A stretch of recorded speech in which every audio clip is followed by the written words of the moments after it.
ধামরাইয়ে অভিযান পরিচালনা করে দুটি ইটভাটার চিমনি ভেঙে গুঁড়িয়ে দিয়েছে পরিবেশ অধিদপ্তর। এ সময় চিমনি ভাঙা দুটি সহ মোট 5টি অবৈধ ইটভাটাকে 30 লাখ টাকা অর্থদণ্ড করা হয়। বুধবার দুপুরে ধামরাইয়ের সোমভাগ ইউনিয়নে পরিবেশ অধিদপ্তরের নির্বাহী ম্যাজিস্ট্রেট ফয়জুন্নেসা আক্তারের নেতৃত্বে এই অভিযান পরিচালিত হয়।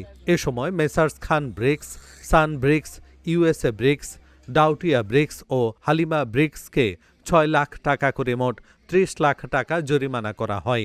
এর মধ্যে মেসার্স খান ব্রিক্স, সান ব্রিক্সের চিমনি ভেঙে দেয় প্রশাসন।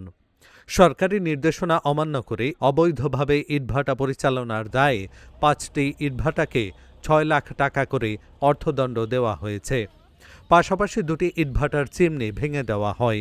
অবৈধ ইটভাটার বিরুদ্ধে আগামীতে অভিযান অব্যাহত থাকবে বলে জানান পরিবেশ অধিদপ্তরের সহকারী পরিচালক। পরিবেশ অধিদপ্তরের নিয়মিত কার্যক্রমের অংশ হিসেবে আজকে আমরা ধামরাই উপজেলার ঢাকা জেলার ধামরাই উপজেলার এই বিসিক শিল্পাঞ্চলের এরিয়াতে অবৈধ ইটভাটার বিরুদ্ধে আমাদের অভিযান কার্যক্রম পরিচালনা করছি। তারই প্রেক্ষিতে আমরা আজকে এই বিসিক এরিয়াতে এসেছি। এখানে সকাল থেকে অভিযান পরিচালিত হচ্ছে। এ পর্যন্ত আমরা 5টি ভাটায় আমাদের মোবাইল কোর্ট কার্যক্রম পরিচালনা করেছি।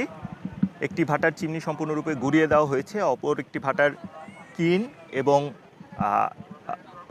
প্রস্তুতকৃত ইট নষ্ট করা হয়েছে, ধ্বংস করা হয়েছে। পাশাপাশি তাদেরকে 6 লাখ টাকা করে জরিমানা করা হয়েছে এবং অপর 3টি ভাটা কে 6 লক্ষ টাকা করে অবৈধভাবে কার্যক্রম পরিচালনা করার জন্য জরিমানা করা হয়েছে। সম্পূর্ণভাবে চিমনি যেটা ধ্বংস করা হয়েছে সানব্রিক্স, এটার হচ্ছে পরিবেশগত ছাড়পত্র এবং ইটভাটা প্রস্তুতকরণের যে জেলা প্রশাসকের লাইসেন্স কোনোটি ছিল না, যে কারণে সম্পূর্ণরূপে অবৈধ হয় এই ভাটাটি ভেঙে দেওয়া হয়েছে।